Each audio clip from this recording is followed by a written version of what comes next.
परम पूज्य सदगुरुदेव जी स्वामी विशेषानंद जी के चरणों में प्रणाम करता हुआ, परम पूज्य सदगुरुदेव जी, परम पूज्य माता जी, परम पूज्य गुरुदेव जी, सब सिद्धाश्रम को, सिद्धाश्रम के योगी सन्यासी परमहंस देवी देवताओं को, दादा सच्चिदानंद सदगुरुदेव जी के चरणों में प्रणाम करता हूँ।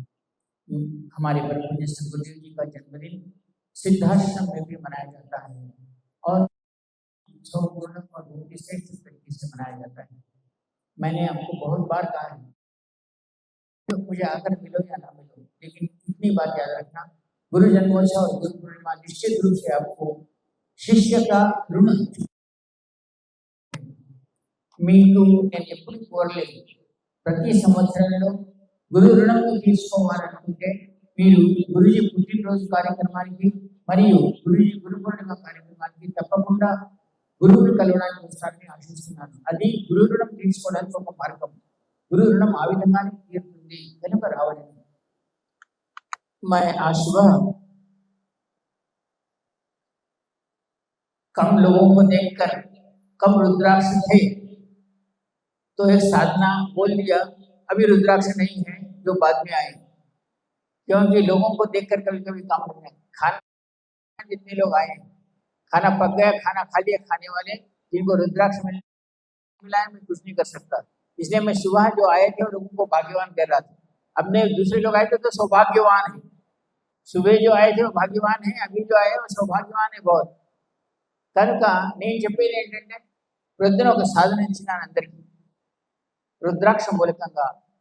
ఎందుకంటే మనం చాలా చోట్ల వింటూ ఉంటాం, మార్కండేయుడికి ఎప్పటికైతే చావు నిర్ధారమైందో 8 ఏళ్ళు చనిపోతాడన్నాడు, అతను చేసిన క్రియ వల్ల వాళ్ళ గురువు యొక్క కథనానుసారం అతనిపై శివలింగాన్ని పట్టుకొని కిం కారిష్యతి వై యమః, నేను శివలింగాన్ని పట్టుకున్నాను, నాకు యముడు ఏం చేయగలుగుతాడు అని గట్టిగా చెప్పగలిగినవాడు. కానీ అప్పుడు అతనితో ఏముంది, అలా ఈ రోజు కూడా మనం శివలింగం పట్టుకుంటే మృత్యువుతో పోరాడవచ్చా, యముడు మనల్ని ఏం చేయలేడా అంటే మనం గ్యారంటీగా చెప్పలేము, విశ్వాసం చేయలేము. हम अगर आज मार्कंडेय के भांति जाकर मृत्यु समीप आ गई है तो शिवलिंग को पकड़कर बैठ गए तो क्या हमें मृत्यु नहीं आएगी या आएगी, इसके बारे में विश्वास की बात। लेकिन उसमें एक क्रिया साधना प्रयोग, ये बात कोई नहीं बोलते, साधना प्रयोग के बारे में कोई नहीं बोलते कि प्रभु सदगुरुदेव ने, उनके गुरु ने उनको एक रुद्राक्ष की माला डाली थी और कहा था कि तू ओम नमः शिवाय का जप करते हुए इस शिवलिंग को तू पकड़ कर बैठ, यम तुझे, और वह मृत्यु की घड़ी टल गई तो तू चिरंजीवी हो जाएगा, तो हजारों साल जिएगा। और अपने गुरु के कथन पर उन्होंने शिवलिंग को अपने पास अपने आंखों में ले लिया, अपने उससे आलिंगन किया और रुद्राक्ष माला धारण करते हुए उसने ओम नमः शिवाय का जप किया। और आज मार्कंडेय जी 7 सप्तचर्यों में 8वें चिरंजीव कहलाते हैं और उन्होंने सप्तशती का पारायण किया था। तो सुबह मैंने एक कहानी सुनाई थी, जो स्वामी समर्थ रामदास जो शिवाजी के गुरु थे, तो उनको उनके जीवन में भी एक ऐसी घटना है। तो एक बार वे जाते जाते अपने शिष्य को बोले कि चल हम जा रहे हैं, वो जंगल का समय था, तो उसने कहा, अपने शिष्य को कहा कि जाकर मेरे लिए भिक्षा मांग करा, भूख लगी है। స్వామి సమర్థానంద శివాజీ యొక్క గురువు ఎవరైతే ఉన్నారో ఆయన తన శిష్యుడికి ఏం చెప్పినాడంటే, అడవిలో వెళ్తూ వెళ్తూ నాకు ఆకలి అవుతుందిరా, నా కోసం భిక్ష వెతుక్కొనిరా। అడవిలో భిక్ష ఎవడు పెడతాడు, जंगल में कौन भिक्षा डालते। जाते जाते उन्हें स्मशान दिखा, उसमें एक अघोरी बैठा हुआ था। तब उन्होंने स्वामी समर्थानंद दास ने कहा था कि जो पहला आदमी दिखेगा उसे भिक्षा मांग ले, वो भिक्षा दे दे तो ले ले, నీకు వెళ్ళేటప్పుడు మొదటి మనిషి ఎవరు కనిపిస్తాడో వాడికి నీ భిక్ష అడుగు అని చెప్పినారు। వాడు మొదటి भिक्षा కనిపించిన వాడు ఒక అఘోరి తాంత్రికుడు కూర్చుని ఉన్నాడు। उस तांत्रिक के पास गया और उसने कहा कि मैं स्वामी समर्थ रामदास का शिष्य हूँ और मेरे गुरु को भूख लगी है, तुम भिक्षा दो। उसका भीख मांगने का तरीका नहीं था, डिमांड कर रहा था भिक्षा दो। अब उसको तो गुस्सा है, पहले अघोरी क्रैक आदमी रहते हैं। अघोरी को लगा कि ये ऐसा मांगता है, कौन है रे तेरा गुरु, ऐसे स्वामी समर्थ रामदास है। वो अपने आप को बहुत महान समझता है, उनको उसके उनके प्रति उनका सम्मान, उनका गौरव सभी को पता था। लेकिन अघोरी चिढ़ गया, अघोरी ने चिढ़ के कहा चल भिक्षा करके जा। तो उन्होंने कहा मैं मेरे गुरु की आज्ञा से आया हूँ और जो पहले आदमी पूछता है उसके पास भिक्षा लेके ही आना है, मैं तुम्हें भिक्षा दो। अब अघोरी बोल रहे तो जिद पे अड़ गया, चल मेरे पास भिक्षा वगैरह कुछ नहीं, और वो कहता है कि भिक्षा तो मैं लेके जाऊंगा।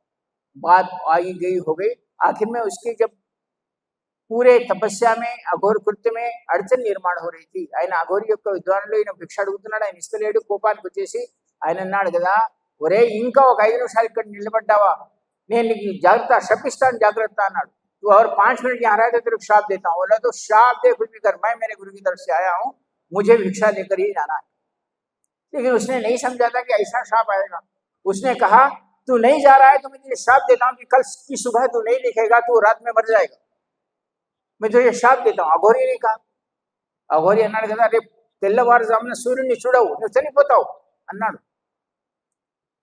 तब वो डर गया और भागते हुए अपने गुरु के पास आया और बोला प्रभु आपने कहा था पहले आदमी को भिक्षा मांगो तो पहला आदमी तो अघोरी था उसको भिक्षा मांगा तो उसने तो श्राप दे दिया मुझे तो स्वामी समर्थ रामदास चुप रहे बोले फिर क्या मतलब अब गुरु जी कुछ तो करो मैं ऐसा उसने श्राप दिया है कुछ बात नहीं करे थोड़ी देर रात हो गई स्वामी समर्थ रामदास सो गए और बोले मेरे पांव दबाते बैठ जा रात भर जब तक तू पांव दबाते बैठा रहे तो यहाँ से ನೀವು ನಾ ಕಾళ్ళు ఒత్తుతూ ఉండు నువ్వు ఇక్కడి నుంచి వాడు కాళ్ళు పట్టుకున్నాడు रात के 12 बज गए उस साधक की माँ भाग कर आई ఆ సాధకుడు వచ్చింది ఒరే నీకు శపించినాడు రా ఈ పొద్దున సరిపోతావు రా ఇక్కడ ఉందో పోదాం పదా उसकी माँ आकर बोलने लगी अरे किसी ने अघोरी ने तो श्राप दिया है तू मर जाएगा सुबह तक चल अपन घर जाएंगे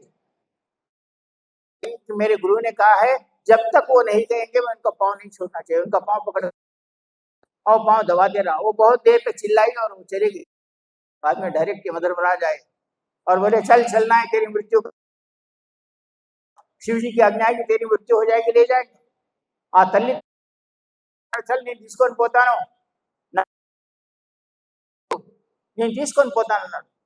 నువ్వు నేను మాత్రం నా గురువు కాళ్ళు मैं मेरे गुरु के पाँव नहीं छोड़ता एक तरफ डर सता रहा था उसको सारा यमधर्मराज आ गया ये माता मैं तो सुबह तक तो मर ही जाऊंगा और गुरु सोए हुए मस्त ये पाँव दबा रहा है डर के मारे कांप रहा है थर के अभी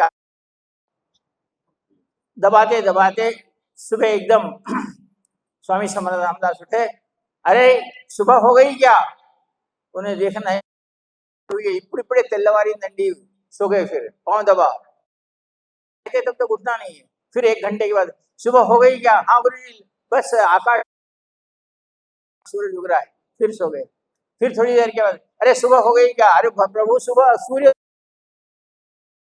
थोड़ी देर के बाद अरे सुबह हो गई क्या गुरु जी अच्छा सूरज ऊपर आ गया तू मर गया क्या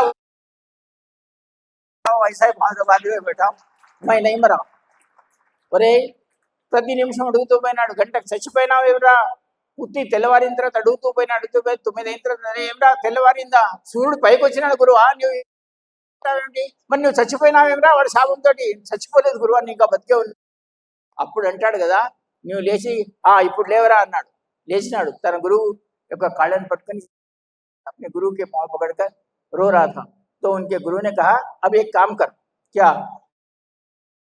और फिर भिक्षा मांगो अरे उन्होंने बोले మళ్ళా ఇప్పుడు పోయి భిక్ష అడుగుపో అన్నాడు బతికినా ఇప్పుడే మళ్ళా పంపిస్తున్నాడు ఆయన దగ్గరికి ఈ గురువు అర్థం కాదు तू जा मैं बोल रहा हूँ गया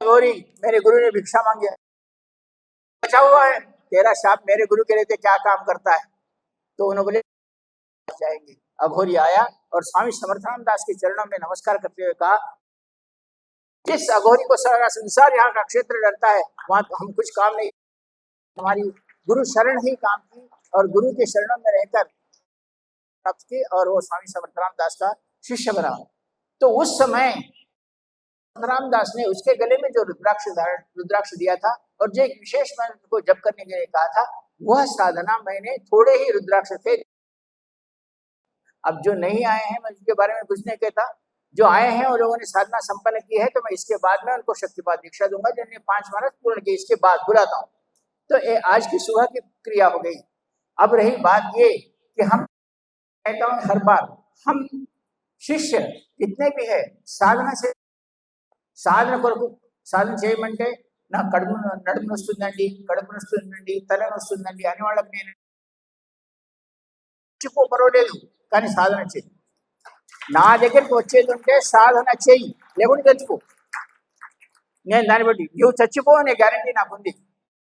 ఏవైతే కారణాలు చెప్తావో जो कारण बोलते हैं ना, गुरुजी मेरे पाँव दर्द है, कमर दर्द है, पाँव तो हरकत नहीं है तो साधना कर, नहीं तो मेरे पास मत आ. मेरे पास 5 बहुत हो गया. ये बहाने बनाने वाले, मेरा सर दर्द है, मंत्र बाधा हो गई, वो बाधा मत आ. क्योंकि मैं यूं ही नहीं, मेरे भी पत्नी है, बच्चे हैं, पोत्र है, पोतिया है, बहू भाई है, बंद है, माता पिता भी की है, आपने अकेले नहीं किए. लेकिन ऐसा रहते हुए मैंने साधना परम पूज्य सद्गुरुदेव जी की कृपा से किया है. मैं भी जंगलों में साधना किया और ऋषि परंपरा को करते हुए आज ये आश्रम बांध कर बैठा हूँ. आपको भी कहता हूँ उसी ऋषि परंपरा में चलो, अकेले जंगल जाओ, अकेले बैठो, ऋषि की तरह साधना करो. आप देखेंगे कि संसार तुम्हारे याद करेगा.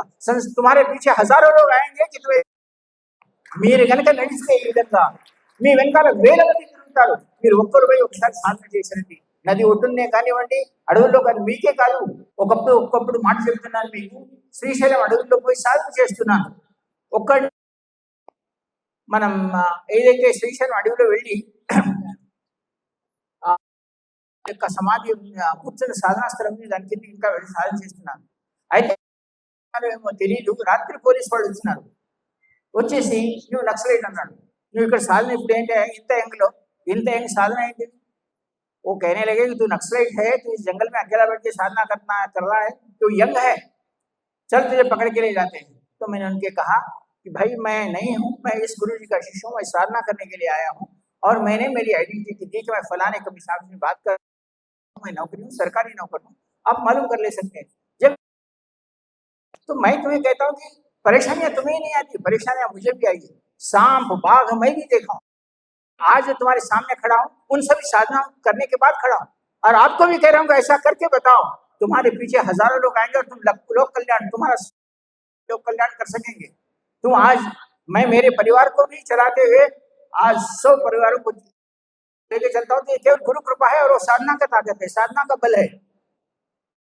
साधना से मत भागो, సాధన నుంచి పరిగెత్తకండి. साधना ఒకసారి చేతిలో పట్టుకున్నారంటే దాన్ని పూర్తి చేయండి. साधना एक बार पकड़ लिए हो तो उस साधना को पूर्ण करो. हम जब तक ये इस तरह पूर्ण नहीं करते, हम हमारे जीवन में कुछ साध नहीं सकते.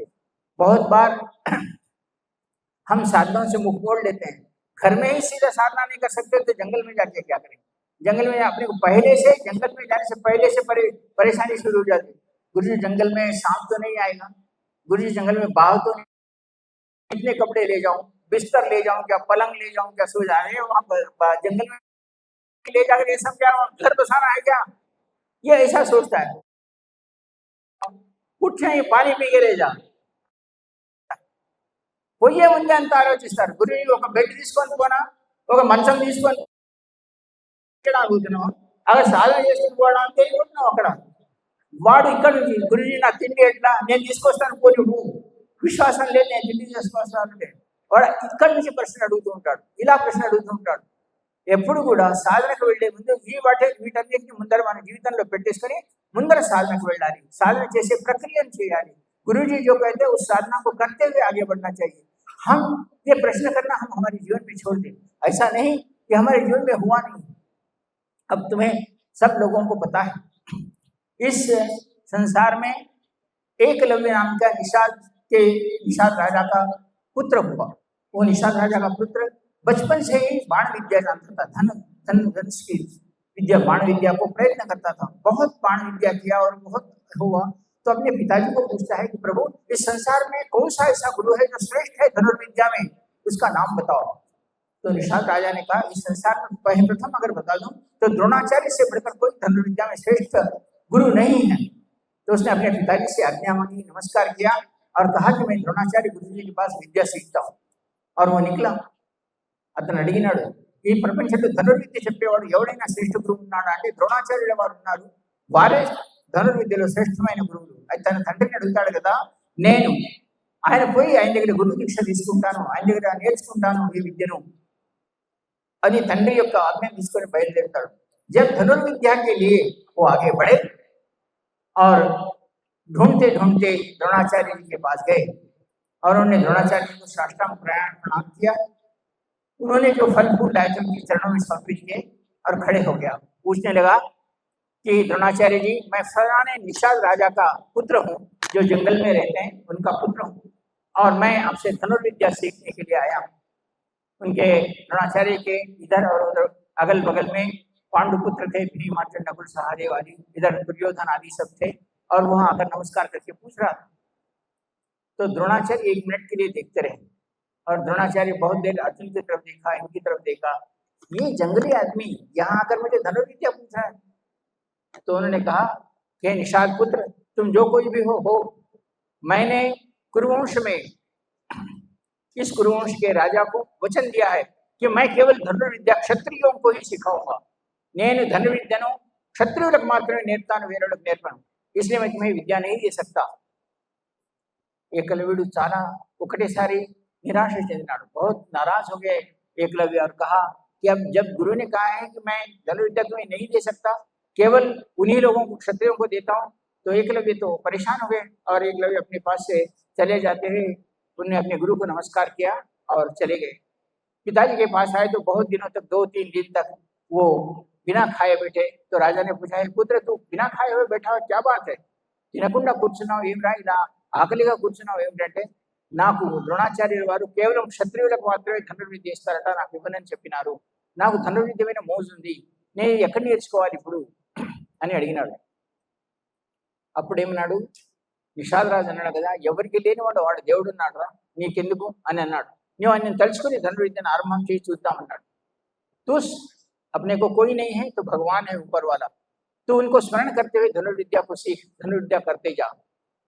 तो वो एक दिन गया और पिताजी को पूछा कि पिताजी, मैं ये चाहता हूँ कि सब लोग तो मूर्ति पूजा करते हैं, मैं क्यों ना हमारे गुरुदेव द्रोणाचार्य जी की मूर्ति बनाऊं और उसकी रोज पूजा करते हुए धनुर्विद्या सीखूं। उन्होंने कहा कि ये ऐसे विद्या सीखने वाले पहले ऋषियों को किसने विद्या सिखाई? किसने? ब्रह्मा को, विष्णु को, महेश्वर ने नहीं लिखा, लेकिन गुरु को ब्रह्मा विष्णु महेश्वर ही कहा गया। जो सप्तर्षि मानस पुत्र थे उन्होंने ही ब्रह्मा विष्णु महेश्वर की मानस पूजा करके ही विद्या सीखी है, बहुत सारे ऋषियों ने, क्योंकि उनको सभी के पास देवताएं तो आए नहीं और उन्होंने विद्या सीखी। हाँ बेटा तू कर।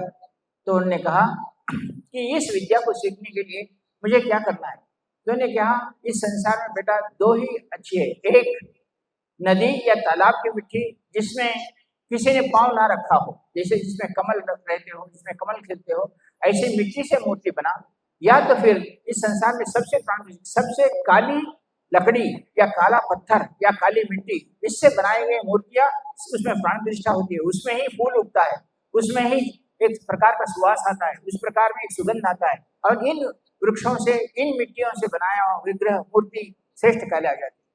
తండ్రి అంటాడు కదా, నల్లని వస్తువులో మాత్రమే ప్రాణప్రతిష్ఠ ఉంటుంది, రక్తచందనం ఏదైతే నల్లగా ఉంటుందో దాని విగ్రహం కానీ, నల్లని మట్టితో కానీ, ఎట్లయితే తామర పువ్వులు పూస్తాయో అలాంటి మిట్టి కానీ, చందనం, రక్తచందనం కానీ, చందనం కానీ, దేంట్లో అయితే సుగంధం ఉంటుందో, ఎప్పుడైతే ఏ చెట్టు అయితే చెడిపోదో, रक्तचंदन का वृक्ष यूं ही कभी खराब नहीं होता, उसको कोई कीड़ा बीड़ा नहीं खाता और होता है। तो उसने निर्णय कर लिया, एकलव्य ने बहुत बड़े वृक्ष को काटकर, एक रक्तचंदन की वृक्ष को काट कर लाया और वह उपवास में रहते हुए द्रोणाचार्य को मन में संकल्प करते हुए एक मूर्ति तय, तो जान खाने तेरी जान बसा दे उसमें। तो ये एक विधान है, మనం కనుక ఈ భావనతో చేసిన ఏదైతే వస్తువు ఉందో ఆ భావనే శ్రేష్టమైనది. ఆ భావనను ఆ ఫోటోలో కానీ ఆ విగ్రహంలో కానీ వేస్తే అది శ్రేష్టంగా ప్రాణిస్తుంది. అతను రోజు ప్రొద్దున స్నానం చేయగానే తామర పూలు కోసుకొని వచ్చి తన గురువు చరణాలు వేసి जय श्री गुरु द्रोणाचार्याय नमः हिंदी అనేవాడు। वो रोज जाता था, कमल के फूल तोड़ के लाता था, अपने गुरु के चरणों में देता था और जय श्री गुरु द्रोणाचार्याय नमः लगाकर वहां धूप आदि देकर कमल के फूल चढ़ाकर जो भी फल फूल मिलते हैं उसका नैवेद्य बताता था और रोज अपनी अपनी बाण विद्या अपने गुरु के सामने सीखा करता था। बहुत दिन हो गए वो अपनी अपनी धनुर्विद्या सीख रहा था। सच बात तो यह है कि हमारे शिशु महाराज श्रेष्ठ है, उनको ब्रह्म विद्या आती है, मंत्र आते हैं, उदय महाराज है, वेद विद्या आती है, मंत्र आते हैं, मंत्रों से प्राण प्रतिष्ठा करते हैं।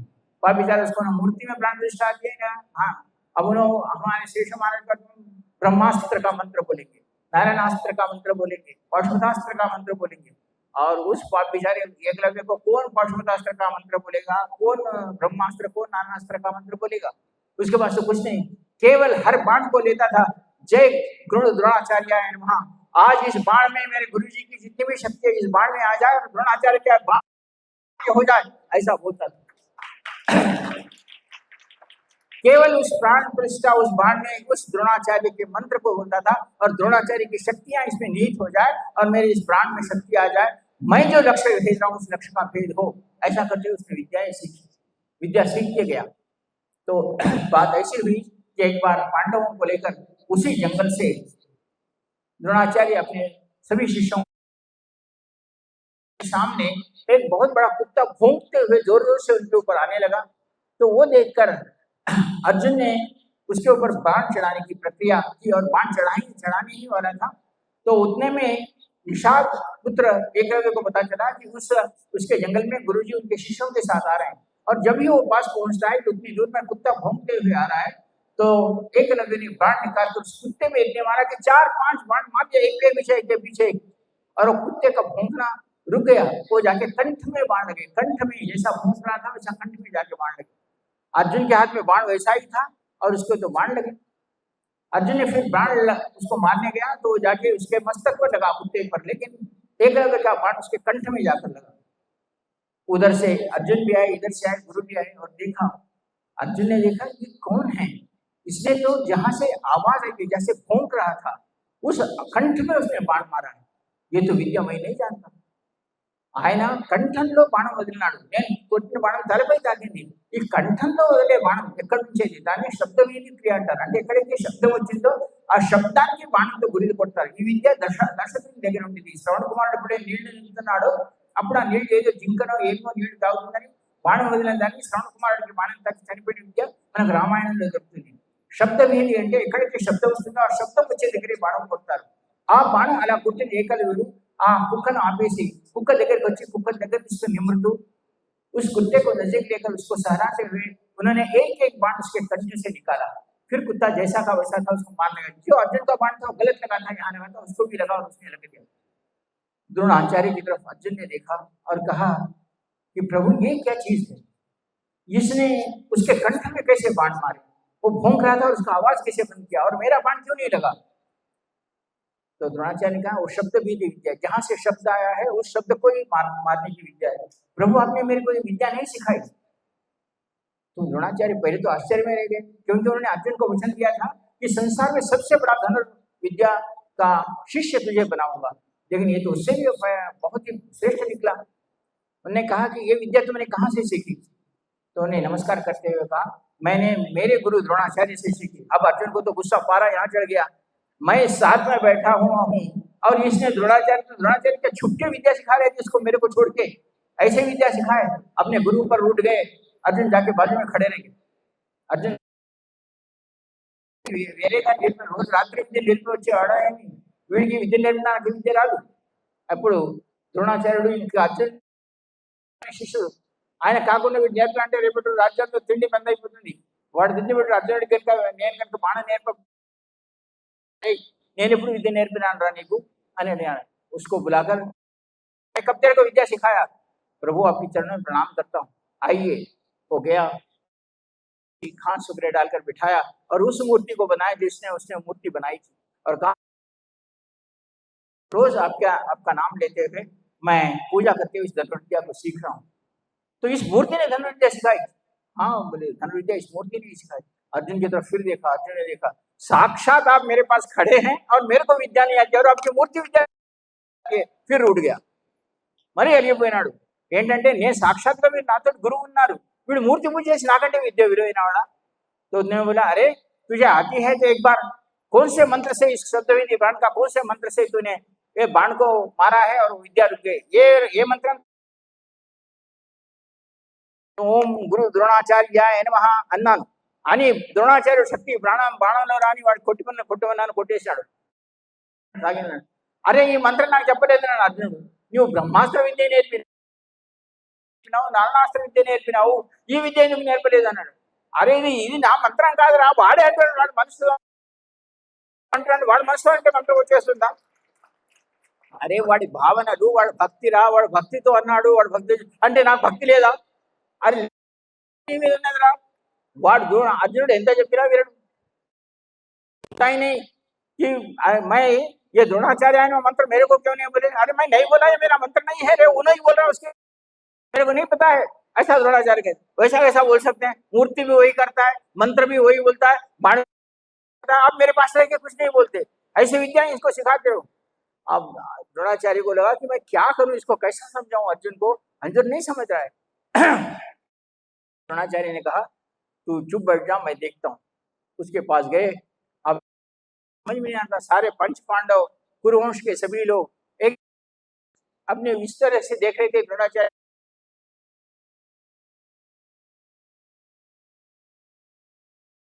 द्रोणाचार्य ने कहा हे एकलव्य, तूने तो इतना बड़ा सब कुछ कार्य किया है, मैं तुझे एक बात बोलता हूँ, जब तू गुरु से विद्या सीखा है, इतना महान हुआ है, तो क्या तू मुझे गुरु दक्षिणा नहीं देता? तो एकलव्य ने कहा सहर्ष, अगर आप गुरु दक्षिणा मेरे पास से ले रहे हैं तो ये बात मुझे निश्चित हो गई कि आप मेरे गुरु हैं और मुझे इसमें सम्मान है। आप सर भी काट कर देने के लिए कहो तो मैं दे देता हूँ। अब मुझे विश्वास हो गया है कि द्रोणाचार्य ने मुझे शिष्य माना है, मैं आप जो कहो करने के लिए तैयार। द्रोणाचार्य बोले ये भी मैं फंस गया। अब इसको ऐसा बोला कि दक्षिणा दे, तो मैं गुरु दक्षिणा लेने वाला हो गया और ये शिष्य हो गया, मैं तो गुरु हो गया। तो उन्होंने कहा कि मुझे तेरे दाहिने हाथ के अंगूठा दे दे, क्योंकि हम देखते हैं अंगूठा ही मेन होता है जिससे हम बाण मारते हैं। और उस अंगूठा एक कुटिल नीति से कहा कि तेरा अंगूठा दे दे, ये బొటన వేలు నా కోసి ఇచ్చేసేయి అని ఒక నిమిషం కోసం ఏకలవ్యుని కంటిలో నీళ్లు వచ్చినాయి. కానీ ఆయన అన్నాడు నా గురువు ప్రాణం అడుగు ఈ వేరెంత, मैंने गुरु से कहा है कि तुम अगर पूछो तो सर काट के देता हूँ, ये अंगूठा क्या चीज है? उनके हाथ में दे दिया और अर्जुन की तरफ देखा। थोड़ी अर्जुन मुस्कुरा रहा था और अर्जुन को पता चला कि अब इसका अंगूठा कट कर हो गया है, तो ये धनुर्विद्या में धनुर्बाण क्या करेगा। और उन्हें गुरु दक्षिणा देकर द्रोणाचार्य के चरणों में अपना सर झुका दिया। द्रोणाचार्य आशीर्वाद देने से भी रहे, अगर आशीर्वाद देते तो अर्जुन को गुस्सा आता था। तो उन्होंने कहा प्रभु अगर आप गुरु दक्षिणा लेकर श्रेष्ठ, आपको अगर अच्छा लगता है, प्रसन्न है मुझ पर, तो मुझे आशीर्वाद प्रदान करो। द्रोणाचार्य ने आशीर्वाद नहीं दिया, गुरु दक्षिणा ली और उन लोगों को लेकर चले गए। सभी लोगों को लेकर चले गए, लेकिन एकलव्य वैसा ही बैठा रहा और थोड़ी देर रोता रहा। उसके बाद में कहा कि मेरे आज द्रोणाचार्य ने मुझे शिष्य माना है, मैंने उनको गुरु दक्षिणा दी है। और फिर वो आया और वो अपने अंगूठे को छोड़कर इन 2 उंगलियों से ही बाण चलाना सीख लिया। जय गुरु द्रोणाचार्य नमः। फिर धनुर्विद्या आरंभ कर दिया। बात आई गई हो गई, बहुत दिन तक चलते रही। बाद में जब कुरुक्षेत्र का युद्ध हुआ तो जरासंध जो था वो वहां का पूर्ण राजा था और निषाद उसके हाथ का एक गुलाम राजा था। एकलव्य के पिता जो थे जरासंध के गुलाम थे, जरासंध के राज्य में रहते एक सामंत राजा थे। जरासंध कंस का मामा लगता था। कंस को जब कृष्ण ने मार दिया तो जरासंध कितनी बार भी कृष्ण के साथ गए, उनकी सारी अक्षौणी सेना को मार सके, कौन? कृष्ण और बलराम, लेकिन जरासंध को मार नहीं सके। जरासंध में विद्या थी और उनको कृष्ण को पता था कि जरासंध को मारने वाला केवल भीमसेन ही है। लेकिन जब कुरुक्षेत्र का युद्ध आरंभ हुआ तो जरासंध कुरुवंशों से आया, तो पहले कृष्ण ने भीमसेन को ले जाकर जरासंध को मारने की प्रक्रिया की। अब उसके बारे में आप सबको मालूम है, उसको आधा शरीर ढूंढता था, उसको आधे शरीर को डालकर जरासंध को मार दिया। तो फिर सभी लोगों ने आकर कहा कि ऐसा कुरुक्षेत्र का युद्ध छिड़ गया और वहां पांडवों के विरुद्ध में कुरुक्षेत्र युद्ध चल रहा है और उसमें द्रोणाचार्य, भीष्म, कृपाचार्य आदि सभी लोग कौरववंश के साथ है और युद्ध चल रहा है। तो एक कृष्ण ने किसी के हाथ से कहकर कहा गया कि निषाद राज आप पांडवों की तरफ से युद्ध करें। निषाद రాజు అన్నాడు కదా, నువ్వు పాండవుల వైపు నుంచి యుద్ధం చేయి. అయితే ఏకలవ్యుడు అడిగినాడు కదా, ఎవరెవరు కురు వంశంలో కౌరవుల వైపు నుంచున్నారు, ఎవరెవరు పాండవుల నుంచి వైపు నుంచున్నారు. పాండవుల చెప్పిన తర్వాత ద్రోణాచార్యుడు కౌరవుల గురువుగా ఉండి ద్రోణాచార్య కౌరవుల వైపు నుంచే ఉన్నాడు. అప్పుడు ఏకలవ్యుడు అన్నాడు కదా, నేను నా గురువు వైపు నుంచే పోట్లాడతాను, నా గురువు వైపు నుంచే యుద్ధం చేస్తానన్నాడు. ఆ మాట విన్న తర్వాత యుద్ధం ఆరంభమైంది. అందరికి తెలిసిన విషయం, युद्ध चल रहा था। युद्ध चलते चलते एक एक को सबको मार रहे थे। बाद में पता चला कि श्री कृष्ण ने छल के कारण अश्वत्थामा हतः कुंजरः, अश्वत्थामा कृष्ण द्रोणाचार्य का बेटा था और गलती से अश्वत्थामा मर गया ऐसा बोल के हाथी, अश्वत्थामा नाम का हाथी बोले। लेकिन ये बात सुनकर द्रोणाचार्य के हाथ में जब तक धनुष बाण रहता है तब तक उसको कोई नहीं मार लेता। जब उनको पता चला कि उनका बेटा मर गया है तो उन्हें धनुष बाण नीचे रखते ही कृष्ण ने कहा, अर्जुन चल बाण चला। बाण चला और द्रोणाचार्य को मार दे। उन्होंने बाण चलाया और द्रोणाचार्य की मृत्यु हो गई। यह बात युद्ध में सारे लोग युद्ध कर रहे थे, लेकिन जब एकलव्य को पता चला कि द्रोणाचार्य को मार दिया गया है और अर्जुन ने उन्हें मारा है, कृष्ण के कहते हैं बहुत गुस्से में एकलव्य आ गया कि मेरे गुरु को मारने वाला एक कौन व्यक्तित्व है। और एकलव्य जोर से अपने आया और धनुर्बाणों से इतना बाण छोड़ा कि अर्जुन भी हतप्रभ हो गया। उसके बाणों को ले नहीं सका, वो बहुत क्रोधित था। ये देखकर कृष्ण देखे और कृष्ण ने देखकर कहा कि अर्जुन तू ठहर जा, उसके क्रोध के सामने तू टिक नहीं सकता। तो अर्जुन ने कहा ये कौन है? वही निषाद पुत्र एकलव्य है, वो बाण छोड़ रहा है, तो उसके सामने टिकने, तू ठहर जा, तेरा बाण मुझे दे दे। और प्रभु श्री कृष्ण ने एकलव्य पर बाण छोड़कर एकलव्य को खत्म कर दिया।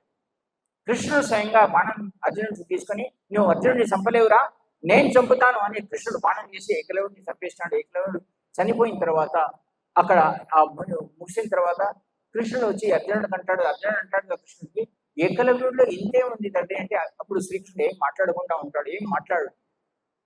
యుద్ధం ముగిసిపోతుంది, అంతా అయిపోయిన తర్వాత శ్రీకృష్ణుడు గోలోకానికి, పాండవులు స్వర్గ ఆరోహణ చేస్తూ స్వర్గలోకానికి వెళ్ళిపోతారు. వెళ్ళిపోయిన తర్వాత గోలోకం లోపల ఒకరోజు కూర్చుని ఉంటే ద్రోణాచార్యుల వారు శ్రీకృష్ణుని కలవడానికి వస్తారు.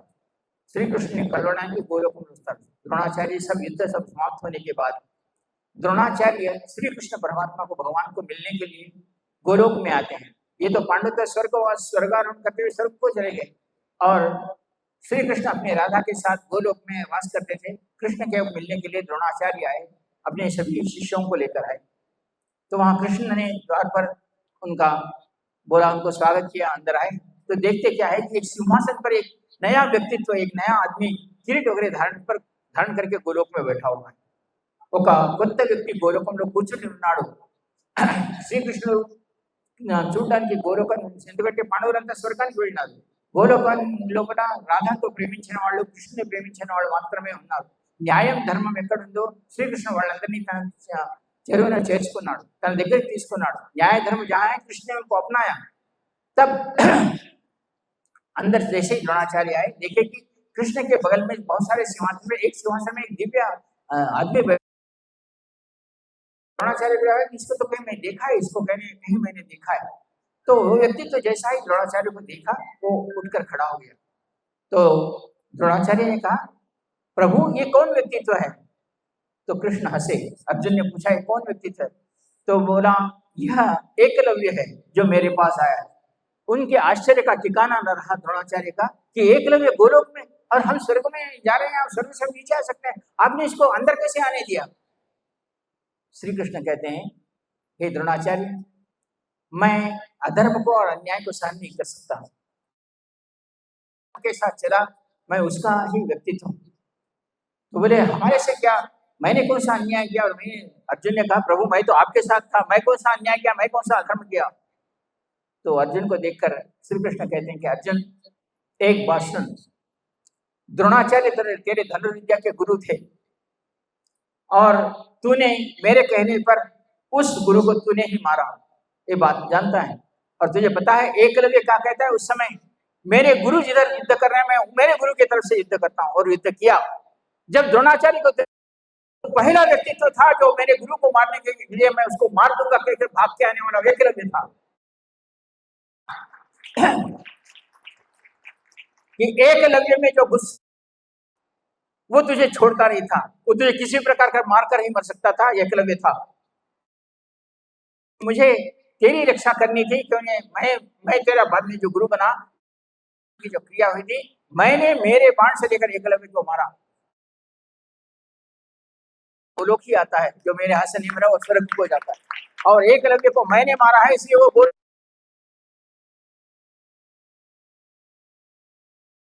द्रोणाचार्य ने कहा प्रभु मेरा कहना क्या है? तो द्रोणाचार्य को कहते हैं कि द्रोण तुम स्वार्थवश कि मेरा गुजारा कैसे, अर्जुन को सहायता की, उसके प्रेम को भी नहीं देखा।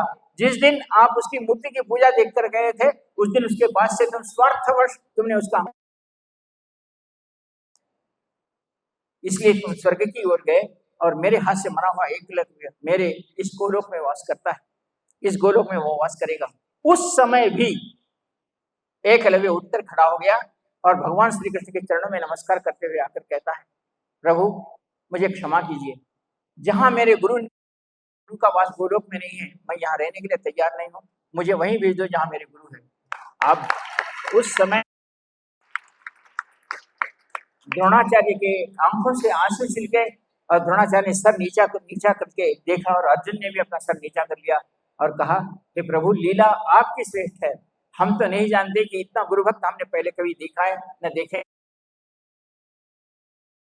चरित्र इस संसार में अमर होगा और श्रेष्ठ कहलाया जाएगा। और आज भी हम अगर महाभारत की कथा सुनते हैं और श्री कृष्ण ने कहा एकलव्य तुम जब तक यहाँ पूरा जन्म के लिए जाएंगे तब तक तेरे गुरु रोज आएंगे।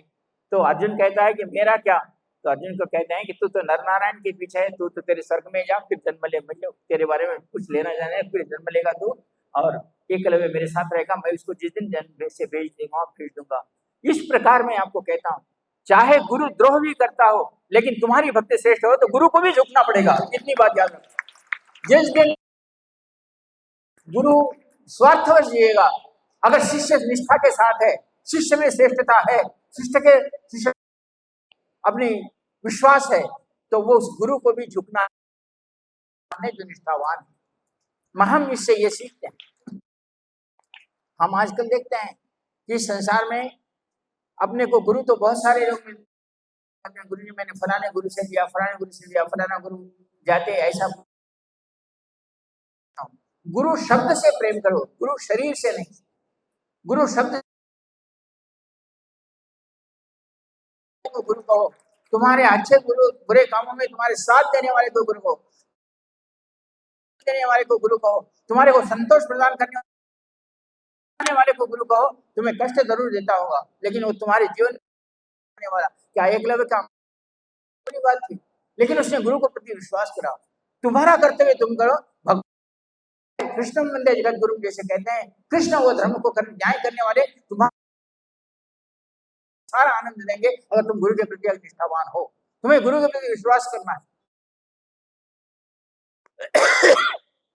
मेरे पास अब नहीं कहना चाहिए पर पूज्य सदगुरुदेव जी के शिष्य है या मान्य है।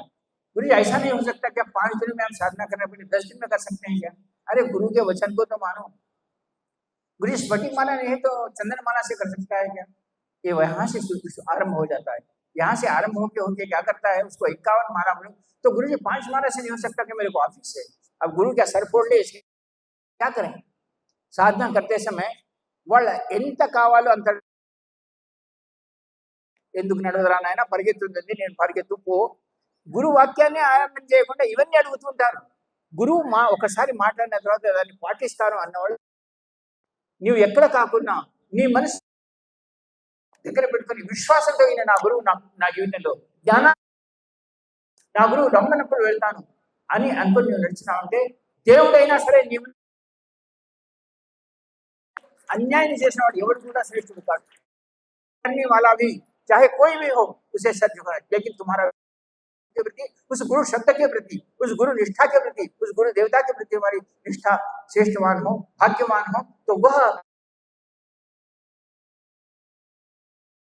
क्या करेगी। गुरु जी मेरे पास प्रेत बाधा है, मेरे गुरु ने जब कहा ये तू मर जा, गुरु के वचनों को याद रख, तेरे को गुरु जी बचाएगा। को नहीं मानता, तू बार बार अकेले क्या तुझे गुरु गले लगाए, तुझे गुरु जी का अभिषेक करें, क्या करें?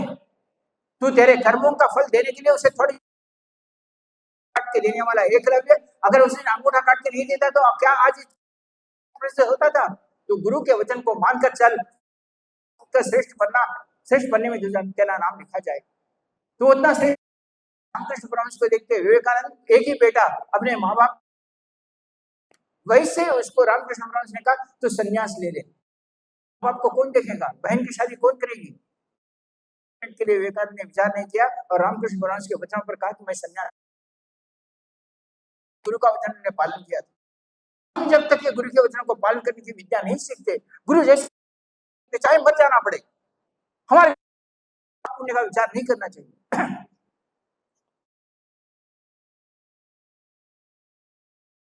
श्री कृष्ण के साथ और एक दिन रुक्मिणी आई और कृष्ण को पूछा कि हे कृष्ण, आप बार बार राधे राधे कहते रहते हैं, क्या हम तुम्हारी भार्या हैं? बार बार राधे राधे क्यों कहते हो? अब कृष्ण को लगा कि इसका उत्तर तो मैं मुंह से तो जवाब से, उन्होंने कहा, उतने में नारद महामुनि आए, नारद कि देख नारद, ये अष्टभार्या कहते हैं कि मैं राधे राधे नाम क्यों लेता हूँ, और ये कहते हमारा नाम क्यों नहीं लेते प्रेम में आकर। तो बहुत देर तक कृष्ण बैठे रहे और थोड़ी देर के बाद सर पकड़ कि नारद, मेरा सर अष्टभार्याएं आकर मेरे को सताती है ऐसा कि तुम राधे का नाम क्यों लेते हो, हमारा नाम क्यों नहीं लेते। तो नारद ने कहा, प्रभु आपका सर दर्द दे रहा है, कैसे करें, ये मेरी देवियां हैं और वो लोग ही अगर मुझे सर दर्द देते तो सर दर्द। नारद ने कहा, कुछ तो उपाय होगा प्रभु, बोलो। न सर दर्द से कृष्ण सो गए और सर दर्द, अष्टभार्याएं आई, खड़े रही, क्या करना है क्या नहीं, कोई चंदन लगाया, कोई कुछ लगाया, कुछ लगाया, कुछ करने से कम नहीं हो रहा। आखिर में नारद ने कहा, प्रभु का उपाय आपको ही मालूम है, आप बोलो। नी యొక్క తలనొప్పి యొక్క వైద్యం ఏంటిదో నీవే చెప్పుతుంటే మాకు తెలియదు, పెట్టిన అవతలేదు, వైద్యుడు పెట్టిన ప్రిస్క్రిప్షన్ అవతలేదు, ఆ తలనొప్పి ఎలా పోతుందో చెప్పు। नारद, क्या बताऊं तुझे कि जो लोग अपने चरण की धूली తీసుకొని ना తలపైన రాస్తారో ना తలనొప్పి పోతుంది, मेरा सर दर्द चल रहेगा। नारद भाग गए, कहीं अरे नारद तेरी शरण की धूली लगा, क्यों मुझे पाप में जाके नरक में भोगना, अभी मैं यहाँ से खड़ा हूँ। अष्टभार्याएं, क्या प्रभु, क्या ये कोई दवा नहीं, जो चरण धूली लगाएगा मेरे सर को, मेरा सर दर्द कम हो जाएगा। अष्टभार्याएं क्यों पाप में डालते हो, पति को कोई अपना शरण की धूली लगाकर सर पे लगाते हैं क्या। बात जाकर राधा जी के पास गई, राधा को बताया नारद के साथ। नारद बोले, अरे विचित्र भी, कोई अपनी पाँव की धूली कृष्ण के सर को लगाते हैं क्या, ऐसा वो करने लगे। आंखों में आंसू है, और प्रभु क्या हुआ भाई, उन्होंने कहा कि मैं से धूली उसी प्रकार कम हो सकते, जो अपनी चरण की धूली को लगाता है उसका मेरा सर चरण दुम्मन తీసుకొని నా తలకు పెడతారు। राधा ने तत्क्षण गई, अपने चरण की धूली निकाली और कृष्ण, सब अष्टभार्याएं नारद बहुत जोर से पुकारे, तू नरक में जाएगी, तेरा तू बर्बाद। कृष्ण ने कृष्ण को पूछा, राधा ने पूछी, प्रभु आपका सर दर्द कम हो गया क्या, सर कम हो गया राधे। उसने कहा, अष्टभार्याएं देखी, अब बोलो प्रभु किस नरक, मेरे प्रभु के लिए अगर मुझे माथे पर तिलक लगाना है, दृढ़ धूल लगाना है, मैं नरक में जाने के लिए तैयार हूं, लेकिन मेरे प्रभु की सरदर्दी जाए। सब अष्टभार्य कि क्यों हम श्रेष्ठ नहीं है और क्यों राधा श्रेष्ठ है। राधा नरक में जाने के बारे में राधा केवल विचार करी थी कि मेरे कृष्ण को किस तरह मैं संतुष्ट उसके दर्द को निकाल सकती हूँ। यह प्रेम होता है, यह विद्या होती है। अपने बारे में सोचना नहीं, जब अपने गुरु, अपने विद्या, अपने देवता के बारे में सोचते हैं, वो एक प्रेम होना ही सबसे बड़ी प्राण प्रतिष्ठा और सबसे बड़ी गुरु को प्रसन्न करने की इस चेष्टा को जो जानता है, गुरु जब बोला तब देने के लिए तैयार हो, चाहे उसके लिए कुछ भी भोगना पड़े, यह जो सर्वश्रेष्ठ कहलाता है। गुरु कुछ भी पूछ सकता है। बहुत बार तुमने सुना होगा, सारी गोपिकाएं नदी में स्नान उठाकर चले गए, सब नंगी थी, सूर्य भगवान देख रहे थे, सभी लोग देख रहे थे, सभी बोला कृष्ण क्या कर रहे हैं। आज भी उसके बारे में बहुत चर्चाओं में आती है, लेकिन कृष्ण कह रहे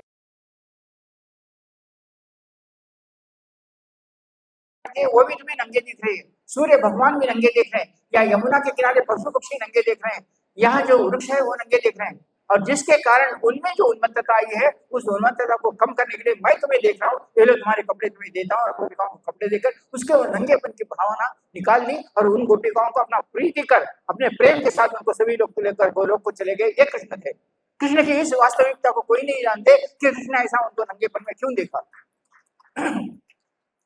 तो इन सभी के पीछे भी हम उस भावना को, उस श्रेष्ठता को हम जानते नहीं कि जिस श्रेष्ठता को करना चाहिए और जिस श्रेष्ठता को गुरु से प्राप्त करना। मैं इसलिए कहता हूँ कि एक ऐसी साधना जो गुरुमय हो, हमारे पे हमें गुरु के प्रति विश्वास हो, हम गुरु के प्रति ऐसी निष्ठा प्राप्त करें कि गुरु कभी गलती से क्रोधित भी हो जाए, हम गुरु के बने रहें। ऐसी एक साधना श्री कृष्ण भगवान ने जिस विद्या के साथ उद्धव को और कुचेल सुदामा को प्रदान की थी, और सुदामा आखिरी दम तक कितना सताने पर भी कह रहे थे दरिद्रता अनुभव करे, 12 बच्चे हो गए, खाना खाने को दाना तरस ले, लेकिन कृष्ण कृष्ण कहते रहे। और उस सुदामा एक महान व्यक्तित्व बनकर अगले जन्म में तो शंखचूड़ नाम के राजा हुए और उनको गोपिकाओं के साथ विवाह हुआ। ऐसी श्रेष्ठता अपने में आने के लिए क्या करना चाहिए? ఇలాంటి యొక్క విశ్వాసం గురు పట్ల రావడానికి మనం ఏం చేయాలి? ఏ సాధన ద్వారా ఇది సాధించవచ్చు? అందరిలో ఈ సాధన వస్తుందా? अंदर ఈ సాధన చేసేసి ఆ గురువు పట్ల మనం ఆ విద్యను ప్రాప్తించగలమా? उस प्राप्त कर सकते हैं क्या? हमारी सारी दुख दर्द सब चले जाए जब हमारे में गुरु के प्रति विश्वास हो, गुरु के प्रति, गुरु के मुख पर आनंद देखने की, खुशी देखने की क्रिया जो करता है वो सच्चा शिष्य। हर क्षण मैं जैसा चाहता हूं कि तुम्हारे मुख पर आनंद देख सकूं, तो मैं ही नहीं, कोई गुरु, जो गुरु तुम्हारे मुख पर आनंद देखना चाहता है, प्रसन्नता देखना चाहता है, उसी तरह शिष्यता करते होता है जो अपने गुरु के मुख पर प्रसन्नता और आनंद देखे। जो इस प्रकार की क्रिया करता है वो संसार में इतिहास बनाता है, वो श्रेष्ठ बनना चाहता है। और इसके लिए हमें क्या करना चाहिए? गुरु ही मार्ग बताने वाला है। तो मैं तुम्हें आज वो एक रवि की हुई साधना, जो छोटी सी साधना है, आप नहीं जानते, जिसमें रक्तचंदन की गुरुमूर्ति को रखकर उन्होंने साधना संपन्न की थी, रक्तचंदन की माला से ही, और उस साधना को संपन्न करते हुए, गुरु के प्रति प्रेम करते हुए गोलोक में जाकर कृष्ण के साथ आनंद के साथ विहार करने वाली वो विद्या, वो श्रेष्ठता, वो साधना अब मैं आपको प्रदान करने वाला हूँ इस गुरु जन्मदिवस के ऊपर। आप सभी को अगर लगता है कि साधना संपन्न करें और गुरु का प्रेम प्राप्त करें, 7 जन्मों तक हम गुरु के साथ रहे और गुरु की प्रसन्नता ही हमारी प्रसन्नता है। गुरु యొక్క కోరిక నెరవేర్చి శ్రేష్ఠతను పొందాలనుకున్న వాళ్ళు ఈ రక్తచందనంతో చేసిన గురుమూర్తిని, తర్వాత రక్తచందన మాలతో ఈ మంత్ర జపం గురు సమక్షంలోనే చేసిన వాళ్ళు గురు ప్రేమతో శ్రేష్టమై, ఎక్కడైతే గురువు ఉంటాడో, ఎక్కడ గురు జన్మనేస్తాడో, గురు చనిపోయిన తర్వాత కూడా ఎక్కడికి వెళ్తాడో అక్కడ గురువు తనతో తన వాళ్ళని తీసుకొని పోయి ఆ గోలోక సాధన, ఆ శ్రేష్టమైన కృష్ణ సాధన, ఆ శ్రేష్టమైన गुरु साधना। गुरु जी मुझे जब जा रहे थे तो मैंने आखिरी समय में, गुरु पूर्णिमा का दिन वो था, और मैं गुरु जी को मिलने के लिए मुंबई में उस अस्पताल में गया था। गुरु जी सो गए थे, तो मैं गुरु जी से कहा, तो गुरु पूर्णिमा 3 दिन पर थी और मैं गुरु से मिलने गया। तो मेरे गुरु जी, आप इतना जल्दी हमें ऐसा तो नहीं करना चाहिए, आपको आप बचा ले सकते हैं गुरु जी, आप बचाओ और हमारी गुरु पूर्णिमा करके जाओ। तो गुरु जी कहा, जोशी मुझे बहुत ही विशेष कार्यक्रम आया है, నాకు చాలా అర్జెంటుగా పరిధిరా, ఎందుకంటే నేను ఈ దేహాన్ని విడిచి వెళ్తున్నాను। मैं पूछ नहीं सका, पूछना गुरु जी को अच्छा नहीं लगता, लेकिन फिर भी मेरे आंखों में प्रश्न था कि गुरु जी कौन सा विशेष कार्य, ये विशेष कार्य అంటే మీరు దేహాన్ని సాధిస్తున్నారు తండ్రి అని నేను గురుజీ చివరి క్షణాల్లో నేను గురుజీకి కలవడానికి వెళ్ళినప్పుడు గురుజీకి అంటుంటే, గురుజీకి నేను ప్రశ్నార్థకంగా చూస్తున్నాను, ఏ విశేష కార్యానికి వెళ్తున్నారు ప్రభు అని అడిగినప్పుడు గురుజీ ఏం చెప్పినారంటే, అరే ఇక్కడ నుంచి శుక్రగ్రహంపై దీక్ష ఇవ్వడానికి వెళ్ళారా, అర్జెంట్గా సిద్ధాశ్రమం నుంచి నా గురువు గారు చెప్పినారు, నేను శుక్రగ్రహం పైకి వెళ్తున్నాను అన్నారు। నా కళ్ళలో ఒక్కసారి ఒక మెరుపు వచ్చింది, ఇంతటి మహానుభావుడు, ఈ సిద్ధాశ్రమ యోగులు, సిద్ధాశ్రమ గురువు యొక్క ఆజ్ఞానుసారంగా ఆయన శుక్రగ్రహం పైకి దీక్ష ఇవ్వడానికి వెళ్తున్నారు। गुरुजी इतने साहिब महाश्रेष्ठ गुरु जी जो अपने गुरु की आज्ञा पर इस देह को छोड़कर शुक्र ग्रह पर जा रहे हैं। मैं शुक्र ग्रह पर दीक्षा देने के बाद जोशी फिर मैं 40 साल के बाद फिर पृथ्वी पर जन्म लूंगा। मैं तुझे बताता हूँ कि मैं कहाँ जन्म लूंगा, लेकिन वो बात मुझे उन्होंने नहीं कहने के लिए कहा था, मैं भी नहीं कह रहा हूँ, लेकिन 40 साल के बाद मैं फिर जन्म लेकर तुझे मिलकर ही जाऊंगा, ऐसा गुरु जी का वचन। तो हम हमारे गुरु जी के साथ रहे, गुरु के साथ रहना कितना आनंद होता है वो तुम्हें नहीं मालूम। चाहे वनवास में रहे या चाहे हनुमान जी के साथ वनवास भी अनुभव करें, या राम हो, लक्ष्मण हो, सीता जी हो, या कृष्ण के साथ पांडव भी हो, उन्होंने किस प्रकार का आनंद अनुभव किया आप सब लोग जानते हैं। इस प्रकार गुरु जी के साथ अगर हम जंगल में भी रहते हैं तो वो आनंद अलग होता है, और उस गुरु के साथ जीना एक श्रेष्ठता है, गुरु के को प्राप्त करना एक श्रेष्ठता है, योग्य गुरु के साथ रहना एक श्रेष्ठता है, योग्य गुरु का स्मरण करना एक श्रेष्ठता है। आप में अगर स्मरण करने की श्रेष्ठता है तो इस जीवन की श्रेष्ठ साधना कहलाई जाती है। मैं जो अब एकलव्य ने करते हुए द्रोणाचार्य के जैसे गुरु की आंखों में आंसू लाए थे, वैसी साधना जो अपने गुरु को अपने शिष्य के प्रति प्रेम उत्पन्न करने वाली साधना अभी प्रदान करना हो, आपको 15 मिनट का समय देता हूँ। उस रक्तचंदन की माला और रक्तचंदन की गुरु मूर्ति को ला लेकर आप उस साधना को संपन्न कर सकते हैं। मैं जीवित तो कभी भी आप गुरु के साथ जुड़ के रहेंगे, 7 जन्मों तक भी गुरु के साथ रहेंगे, वो साधना भी मैं आपको संपन्न करवाता हूँ। मैं 15 मिनट का समय लेता हूँ।